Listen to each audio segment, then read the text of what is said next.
Bear it on, Bears fans. Day 2 of minicamp has come and gone, and we have our biggest takeaways from day 2. All that and more in today's episode of the Windy City Breeze Sports Talk Daily. Let's go.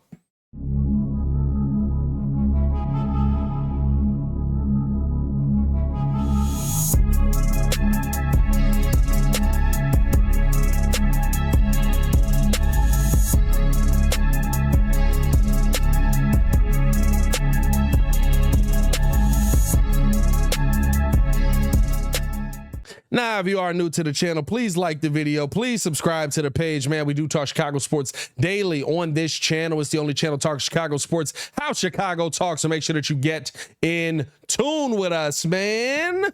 So, Chicago Bears, day 2 of veteran minicamp has come and gone. And I mean, listen, it is you're trying to find anything that is going to be a nice little nugget at this point, right? That gives you a little bit more hope heading into the season. The one thing that I do love, we hear yet again, day 2, same attendance as Tuesday, everybody showing up, right? Darnell Mooney was an interesting one. The Bears kind of just told him, listen, you have to continue to get yourself better, continue to work. We're not really worried about you, but we know that you're here in spirit, kind of type of thing, right? Chase Claypool also, still dealing with some of the soft tissue stuff that he's been dealing with, but Flus talked at the podium, says he expects everybody to be at training camp, which means that everybody seems like they're on pace to return. That includes Jack Sanborn, who still hasn't been able to get back out there. Remember, he was sidelined with the ankle issue last season with about 3 games left to go, and then just ended up getting placed on IR.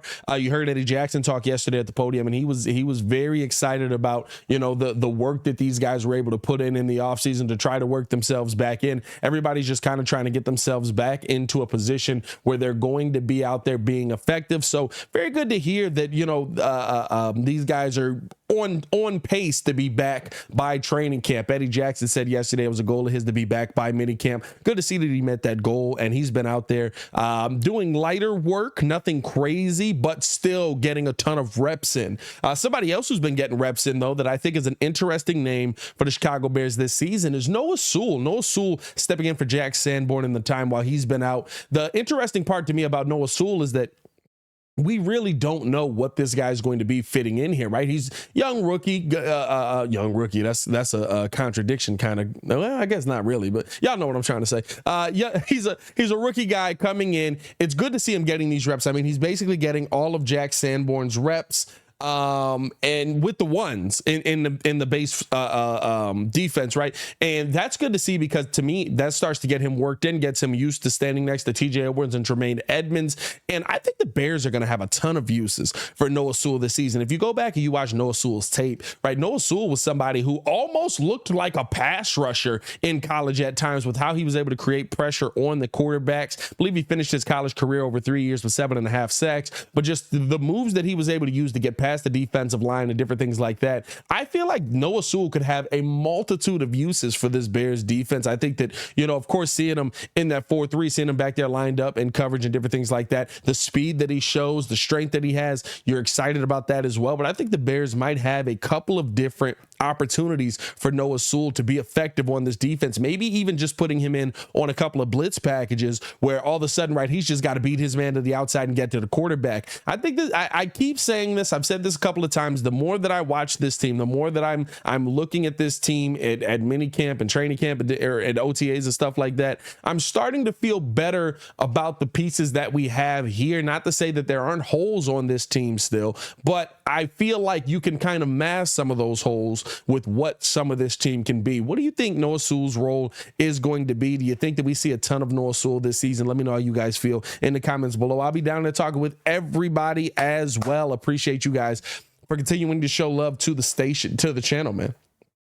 Something else, the DJ Moore Justin Fields connection continues to show its head. DJ Moore caught a deep ball while he was flanked by Jalen Johnson and Elijah Hicks. It's probably the play of the day. Nice deep shot. I mean, Justin Fields and DJ Moore seem to have, they seem like this relationship is going to be something that is going to blossom day one. And I really want to see how defenses are going to attack this. I talked with Jason McKee about this on today's episode of the Chicago Bears podcast. And to me, right, like I asked him, how would you expect the Bears to come out? And he basically said flat out, you know, you're going to see this offense try to attack teams in the passing game deep early on to try and back them up. I mean, teams are, where do you think teams have more of a threat, right? Like they're more worried about Justin Fields using his legs right now than his arms, which to me, I think, yeah, it is a little bit, a little shady to me, because we know that Justin Fields can throw the deep ball, but it's about the consistency of using his arm. And the part that I love about this is every single day we're hearing about them passing the ball down the field. We're hearing about them attacking down the field. And I think that that's something that you have to take into account when you're looking at this Bears team, is that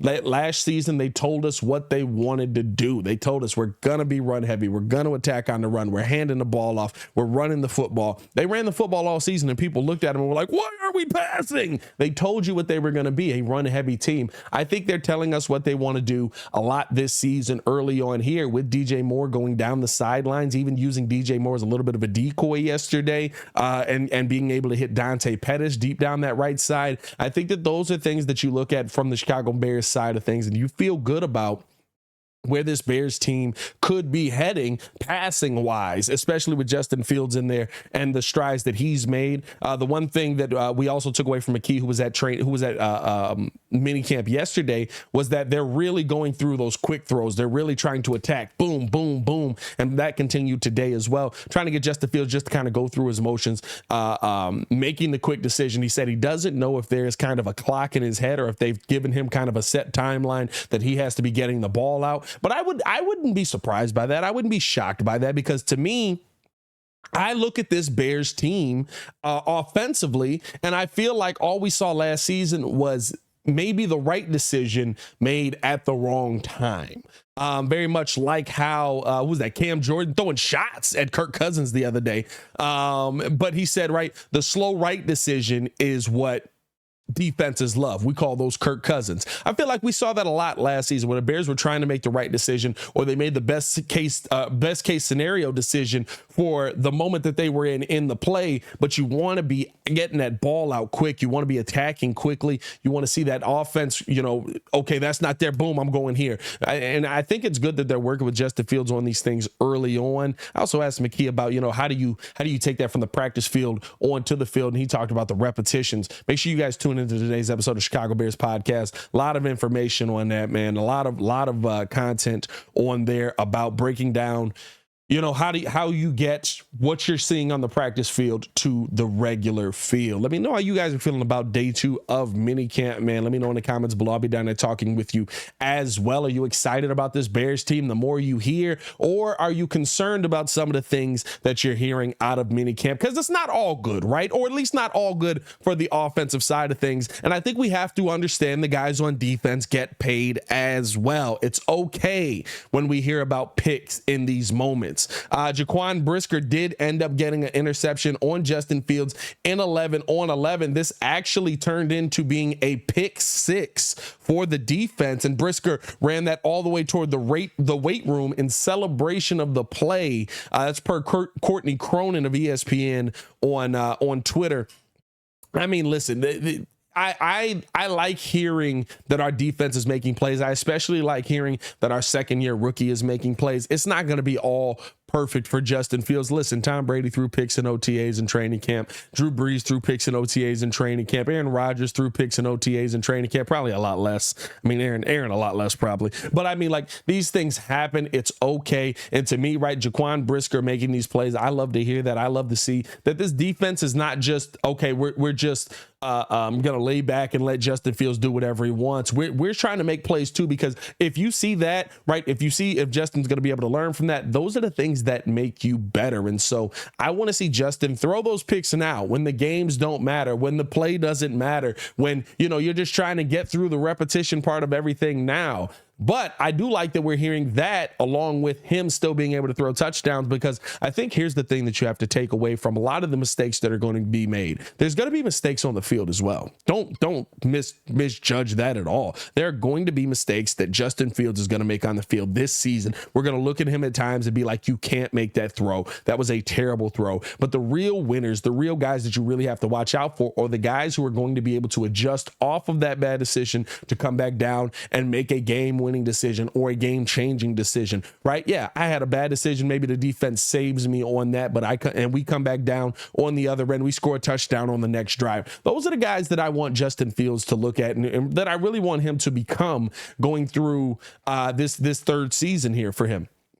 I see him as a really nice player, but still a really young player, still a guy that's going to try out. And now you have to understand as well, this is his first year going to be able to actually throw the football probably more than 17 times in a game, right? Like, you're probably going to see Justin Fields get upwards of 20 to 25 passes. So I'm really looking forward to seeing what he's going to be able to grow, how he's going to be able to grow this season, and what he's going to be able to take away from these mini camps and, of course, training camp coming up. But in day 2, Jaquan Brisker did get the best of them. I love to hear that as well, because it means that Jaquan Brisker's going up. He's trying to make a play. He's trying to attack the football. And it means that this defense isn't just lying down on the other end. I know we've talked about this a ton with the defense missing pieces. You also have to take into account, right, the offensive line not being able to, Flus talked about this yesterday, where there's not really a flat surface. And so you're not able to get a good block in, right? You can't grab those shoulder pads, different things like that, push off on those. So you also have to take everything we're seeing blocking wise with a grain of salt, but Luke Getsy has talked about this offensive line is moving in the right direction. And so you have to, again, it's training camp, it's OTAs, it's mini camp. You have to toe that line when training camp, I'm sorry, it's mini camp and OTAs. When training camp does get here, training camp is the time where it's like, okay, hey, that looks pretty bad. We gotta see something better than that. But it feels like, at least around the team, everything that is the vibe around this team is that this team is ready to hit the ground running. Even Tevin Jenkins talking at the podium today, we heard from him. He's talked about his transition to guard. I believe Herb Howard was the one that asked him the question on this, but asking him, he said he asked him last season, how does it feel? Do you feel like a tackle still, trying to be a guard now? And Tevin said, rightfully so. Yeah, I still feel like a tackle. He wanted to still play tackle. He was like, yeah, I still feel like a tackle that's trying to play guard. This season now he comes into it. He said, after having 2 seasons playing on the right side and the left side, now I feel like a guard. I feel like, I'm coming into this with the right mindset. I've changed my mindset based on how Justin Fields is approaching the game. It's about getting these wins. It's about finishing the game out. It's not just about, the position that I want to play or what I want to do. It's about what the team has to do. And so I think you hear things like that, and it feels like the vibe around this team is, okay, this is a season for us to go out there and prove something. It doesn't mean we have to make the playoffs. It doesn't mean we have to go all out and make the Super Bowl. But what it does mean is we have to show that these moves were made for the right decision. Trading the number 1 pick was made for the right decision. Looking at the defensive side of things, like going out and getting Tremaine Edmonds, going out and getting TJ Edwards was made for the right decision. And so I like what I'm hearing from this Bears team early on. I like what I'm seeing from this Bears team early on both sides of the field. And you know what? You got to get a little bit of special teams in there as well. Velus Jones working his way back into this thing. Velus Jones, Tyler Scott, and Dante Pettis all getting reps on the punt return side of things.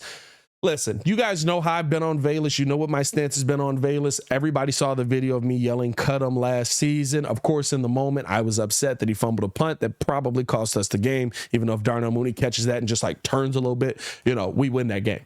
I hope that Velus is successful. I don't have an overwhelming belief that Velus is going to be successful.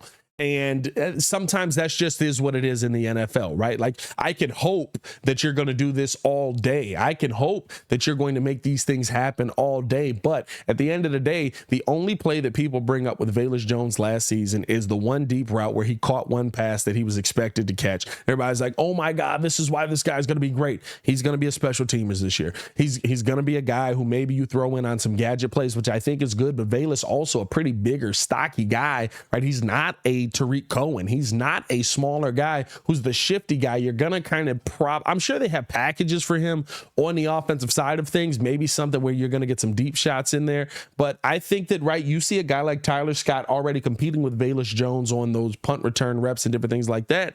I think that means a lot about what the Bears are trying to do this season. I thought that that was a course correct when Ryan Poles made the pick. I still think that that's a course correct. I hope that Velus Jones is able to make the team, but at least it's good to hear that he's still got his hat in the ring. He's still getting those special teams opportunities, and hopefully he's able to make the best of them. But at the end of the day, I do want to know how you guys feel, man. Let me know in the comments below. I'll be down there talking with you as well. Everything that you've heard from Minicamp, are you excited about this Bears team? Drop a bear don at a minimum if you're watching the video right now and made it to the end. As always, man, it's your boy Pat the Designer back at it again to continue watching our Chicago Bears content. Click the links on the screen, check the links in the description below, or subscribe to the Chicago Bears Breeze if you're only here for just Bears content, because we're dropping all our Bears content over there as well. As always, man, it's your boy Pat the Designer back at it again. Y'all stay safe out there, Chicago.